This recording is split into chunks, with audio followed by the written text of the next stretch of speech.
नमस्कार मेरे प्यारे मित्रों। आज मैं आप लोगों के सामने श्रीमद् भागवत महापुराण के तृतीय स्कंद का चतुर्दश अध्याय लेकर आई हूँ और इस अध्याय का नाम है दीति का गर्भधारण। तो चलिए आज हम लोग देखते हैं कि दीति किस प्रकार से वो कामासक्त हो जाती है और कश्यप ऋषि को किस प्रकार से उत्सुकताती है वो। तो इस अध्याय में हम लोग वही देखेंगे और इस इतनी शीघ्रता के कारण उनकी क्या क्या हानियां हो जाती है ये भी हम लोग देखेंगे, है ना। तो श्री सुखदेव जी कहते हैं, क्या कहते हैं, यहाँ पे सुखदेव और परीक्षित की जो है वो संवाद चल रही है पूरे भागवत में अभी। तो वो कहते हैं कि राजन, प्रयोजनवश सुकर बने श्री हरि की कथा को मैत्रेय जी की मुख से सुनकर भी भक्ति व्रतधारी विदुर जी की पूर्ण तृप्ति न हुई, अतः उन्होंने हाथ जोड़कर फिर से पूछ डाला। तो विदुर जी कहने लगे मैत्रेय जी से कि मुनिवर, हमने यह बात आपके मुख से अभी सुनी है कि आदि दैत्य हिरण्याक्ष को भगवान यज्ञ मूर्ति ने ही मारा। ये बात तो हमने सुनी आपसे।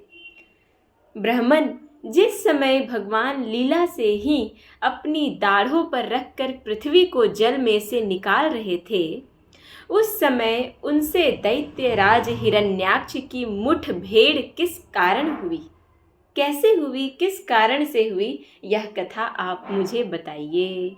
तो ऐसे जो है वो मैत्रेय मुनि से वो पूछ रहे हैं। तब मैत्रेय मुनि जी कहते हैं कि विदुर जी, तुम्हारा प्रश्न बड़ा ही सुंदर है, क्योंकि तुम श्री हरि की अवतार कथा के विषय में ही पूछ रहे हो, जो मनुष्यों के मृत्यु पास का छेदन करने वाली है, जो मनुष्यों को मृत्यु से जो है वो पार करने वाली है। तुम वैसे कथा को पूछ रहे हो, इसलिए तुम्हारा जो प्रश्न है वो बहुत ही सुंदर है, ऐसा वो कह रहे हैं। देखो, उत्तानपाद का पुत्र ध्रुव बालकपन में श्री नारद जी की सुनाई हुई हरि कथा के प्रभाव से ही मृत्यु के सिर पर पैर रखकर भगवान के परम पद पर आरूढ़ हो गया था।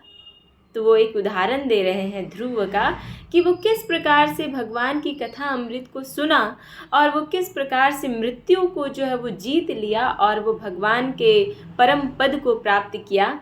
तो ये कथा जो है वो आप लोगों को भी सुनने के पश्चात भगवान के परम धाम को आप लोग प्राप्त होइएगा, मृत्यु से आप लोग जीत जाइएगा, आत्म तत्व के ज्ञाता हो जाइएगा, आत्म तत्व वेत्ता हो जाइएगा आप लोग भी। तो मेरे प्यारे मित्रों, इस कहानी को, इस कथा को आप लोग जो है वो हृदय से लगा कर जो है वो इस कथा अमृत का पान कीजिए, जिस प्रकार से ध्रुव ने नारद मुनि के कहने पे पान किया था। पूर्व काल में एक बार इसी वराह भगवान और हिरण्याक्ष के युद्ध के विषय में देवताओं के प्रश्न करने पर देव श्री ब्रह्मा जी ने उन्हें यह इतिहास सुनाया था और उसी के परंपरा से मैंने सुना है। विदुर जी, एक बार दक्ष की पुत्री दीति ने पुत्र प्राप्ति की इच्छा से कामातुर होकर सायंकाल के समय ही अपने पति मरीचि नंदन कश्यप जी से प्रार्थना की। उस समय कश्यप जी खीर की आहुतियों द्वारा अग्नि जीव भगवान यज्ञपति की आराधना कर सूर्यास्त का समय जान अग्निशाला में ध्यानस्थ होकर बैठे थे।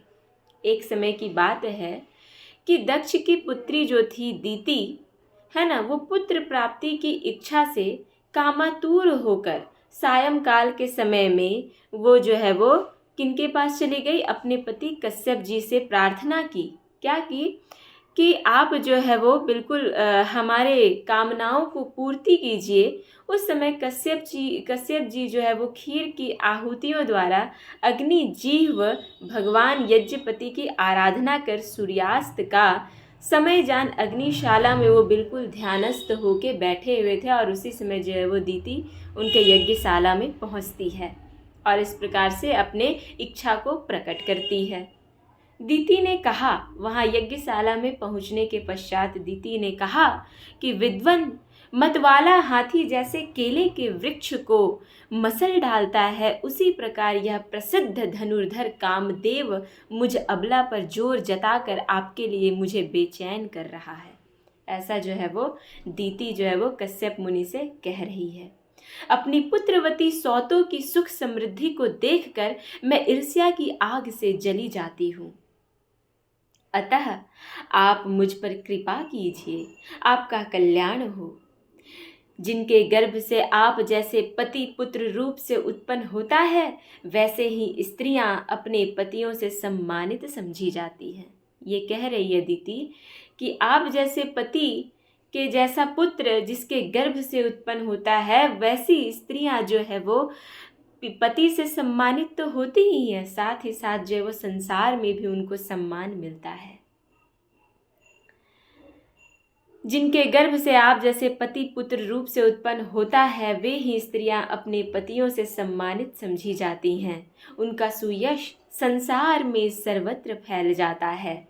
हमारे पिता प्रजापति दक्ष का अपनी पुत्रियों पर बड़ा स्नेह था। एक बार उन्होंने हम सबको अलग अलग बुलाकर पूछा कि तुम किसे अपना पति बनाना चाहती हो। क्या बात है, ये उस समय की बात है जब पुराण की रचना हो रही थी। और पुराण की रचना काल में सोचिए समाज कितना समृद्ध था, उनके विचार कितनी उत्कृष्ट थी कि उस समय के पिता और माता अपने पुत्रियों से ये पूछ रहे हैं कि तुम्हें किस प्रकार का पति चाहिए। ये विचार तो ये दर्शा रही है कि उस समय का समाज बहुत ही उत्कृष्ट समाज था, बहुत ही उच्च विचार वाला समाज था। वे अपनी संतान की सब प्रकार की चिंता रखते थे। अतः हमारा भाव जानकर उन्होंने उनमें से हम 13 पुत्रियों को, जो आपके गुण स्वभाव के अनुरूप थी, आपके साथ ब्याह दिया। अतः मंगल मूर्ते कमल नयन, आप मेरी इच्छा पूर्ण कीजिए, क्योंकि हे महत्तम, आप जैसे महापुरुषों के पास दीन जनों का आना निष्फल नहीं होता। आप जैसे महापुरुष जो हैं, अगर संसार का कोई भी दीनहीन व्यक्ति आपके पास आ जाए तो उसका जो इच्छा है वो कभी भी निष्फल नहीं होता, उसको उसकी इच्छाओं की पूर्ति होती ही होती है। इसलिए आप मेरी भी इच्छा को पूर्ति कीजिए, ये कह रही है दीति। विदुर जी, और इधर मैत्रेय और विदुर का संवाद भी चल रहा है। मैत्रेय कह रहे हैं विदुर जी से कि दीति कामदेव के वेग से अत्यंत बेचैन और बेबस हो रही थी। उसने इसी प्रकार बहुत सी बातें बनाते हुए दीन होकर कश्यप जी से प्रार्थना की। तब उन्होंने उसे सुमधुर वाणी से समझाते हुए कहा, क्या कहा? भीरु, तुम्हारी इच्छा के अनुसार मैं अभी अभी तुम्हारा प्रिय अवश्य करूँगा। भला जिसके द्वारा अर्थ धर्म और काम तीनों की सिद्धि होती है, अपनी ऐसी पत्नी की कामना कौन नहीं पूर्ण करेगा? सभी पति जो है वो पूर्ण करना चाहेंगे। जिस प्रकार जहाज पर चढ़कर मनुष्य महासागर को पार कर लेता है, उसी प्रकार गृहस्थ आश्रमी दूसरे आश्रमों को आश्रय देता हुआ अपने आश्रम द्वारा स्वयं भी दुख समुद्र को पार कर जाता है।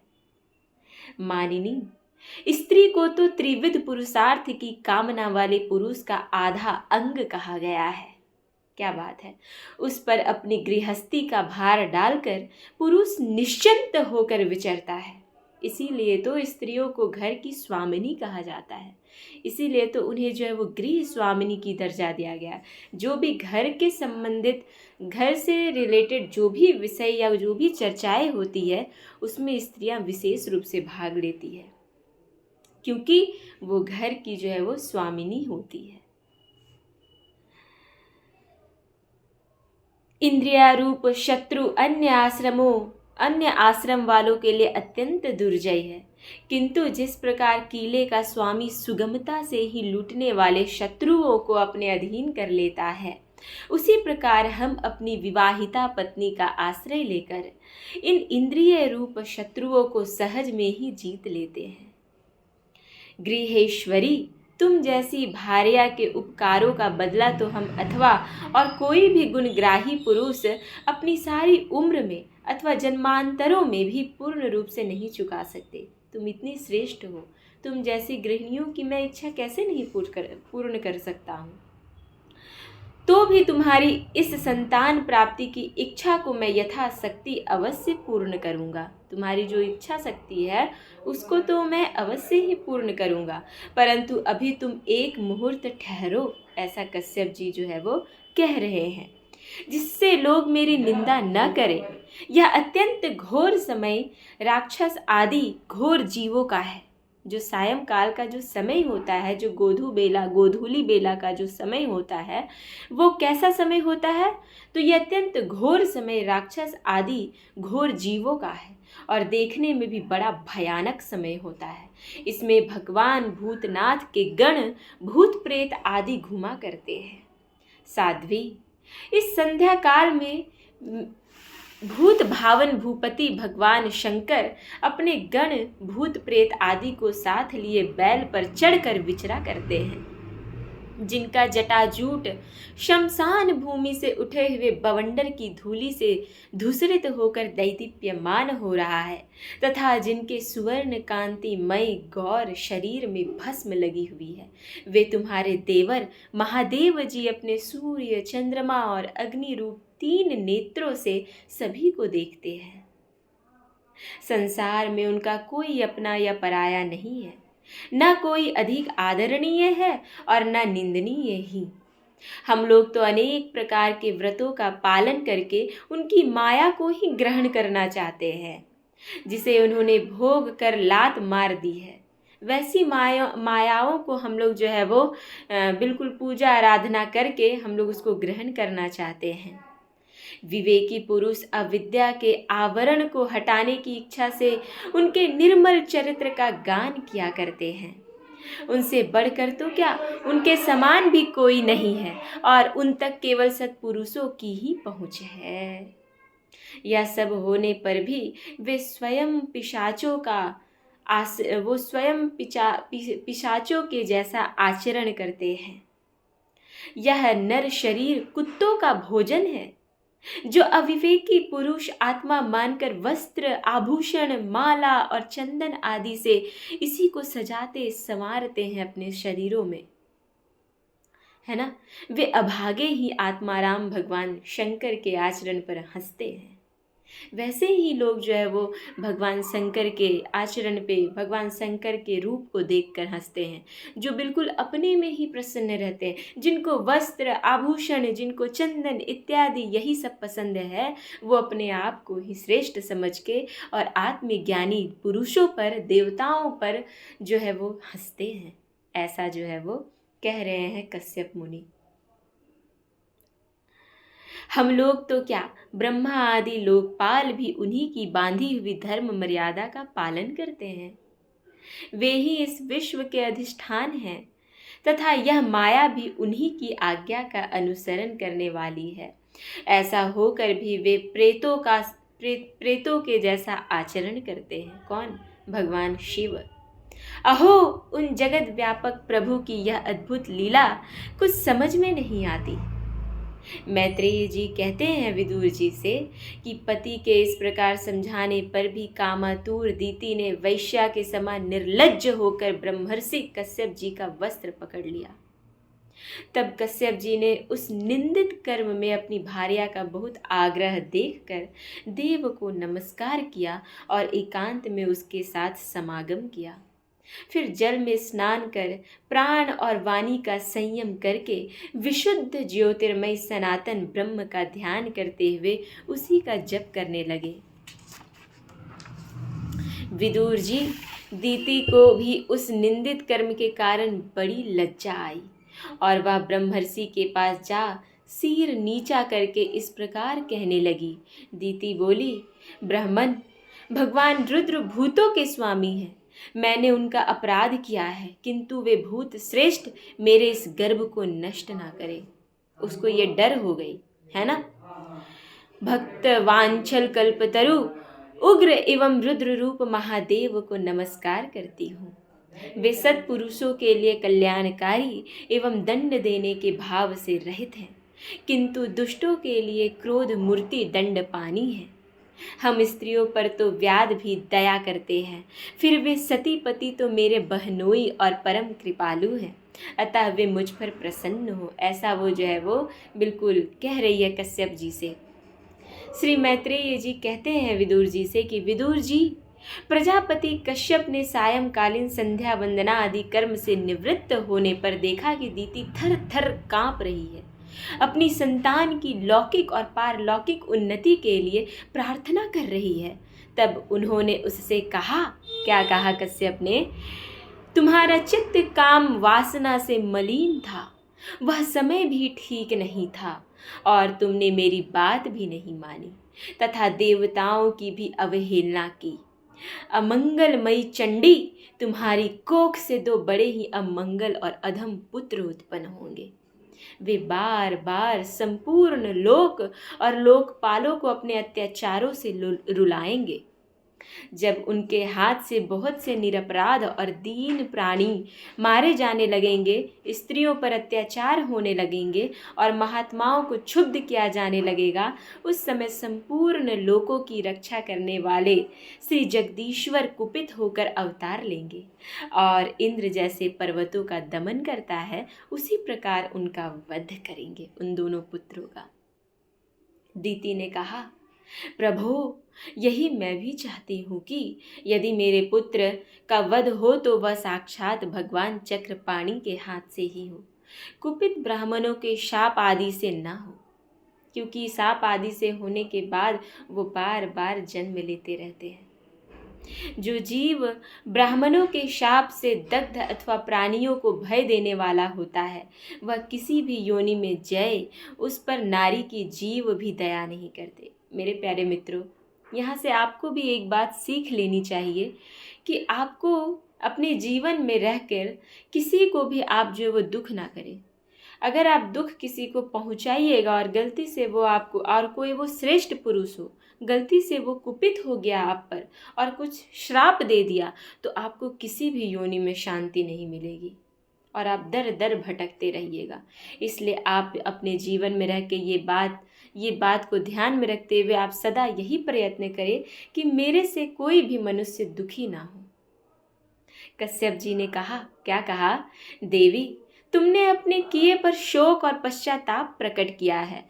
तुम्हें शीघ्र ही उचित अनुचित का विचार भी हो गया तथा भगवान विष्णु, शिव और मेरे प्रति भी तुम्हारा बहुत आदर जान पड़ता है। इसलिए तुम्हारे एक पुत्र के 4 पुत्रों में से एक ऐसा होगा जिसका सत्पुरुष भी मान करेंगे, अर्थात सम्मान करेंगे, और जिसके पवित्र यश को भक्तजन भगवान के गुणों के साथ गाएंगे। क्या बात है! जिस प्रकार खोटे सोने को बार बार तपाकर शुद्ध किया जाता है, उसी प्रकार साधु जन उसके स्वभाव का अनुकरण करने वाले लिए निर्वेरता आदि उपायों से अपने अंतःकरण को शुद्ध भी करेंगे। जिनकी कृपा से उन्हीं का स्वरूप भूत यह जगत आनंदित होता है, वे स्वयं प्रकाश भगवान भी उसकी अनन्य भक्ति से संतुष्ट हो जाएंगे। दीति, वह बालक बड़ा ही भगवत भक्त, उदार हृदय, प्रभावशाली और महान पुरुषों का भी पूज्य होगा तथा प्रौढ़ भक्ति भाव से विशुद्ध और भावान्वित हुए अंतःकरण में श्री भगवान को स्थापित करके देहाभिमान को त्याग देगा। वह विषयों में अनासक्त, शीलवान, गुणों का भंडार तथा दूसरों की समृद्धि में सुख और दुख में दुख मानने वाला होगा। उसका कोई शत्रु ना होगा तथा चंद्रमा जैसे ग्रीष्म ऋतु के ताप को हर लेता है, वैसे ही वह संसार के शोक को शांत करने वाला होगा। कौन? तो वही जो दीति के पुत्र 2 होंगे, उन 2 पुत्रों में से उनके जो पुत्र होंगे 4, है ना, उन 4 पुत्रों में जो एक होगा वो ऐसा विलक्षण प्रतिभा का होगा,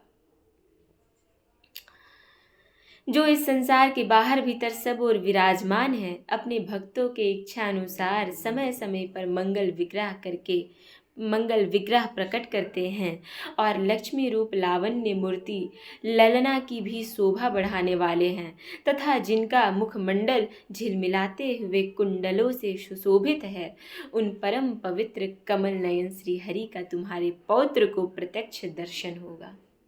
ऐसा जो है वो कश्यप ऋषि कहते हैं दीति से।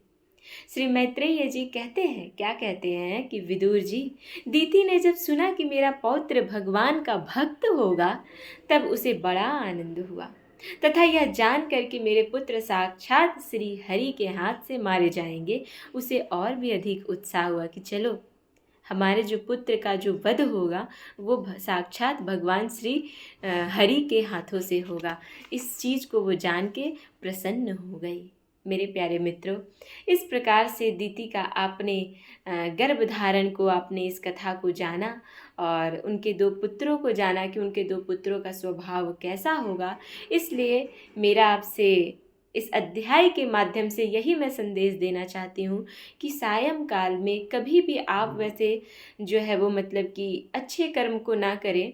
अच्छे कर्म कहने का मतलब कि गर्भ धारण इत्यादि जो कर्म होते हैं वैसे कार्यों को ना करें, शयन इत्यादि ना करें, भूख लगने पर भोजन इत्यादि ना करें, क्योंकि ये समय जो सिर्फ़ और सिर्फ जो है वो संध्या वंदन के लिए होता है, क्योंकि यही वो समय होता है जो भगवान शिव अपने गण को जो है वो लेकर, गणों को लेकर जो है वो विचरण करते हैं। तो ये जो समय है बिल्कुल आराधना का समय है। आप भी सायंकाल में जो है वो आराधना करें, पूजा करें, आपकी भी जो है वो कल्याण हो पाए। नमो नमः। नमः संस्कृताय। ओम नमो भगवते वासुदेवाय नमः।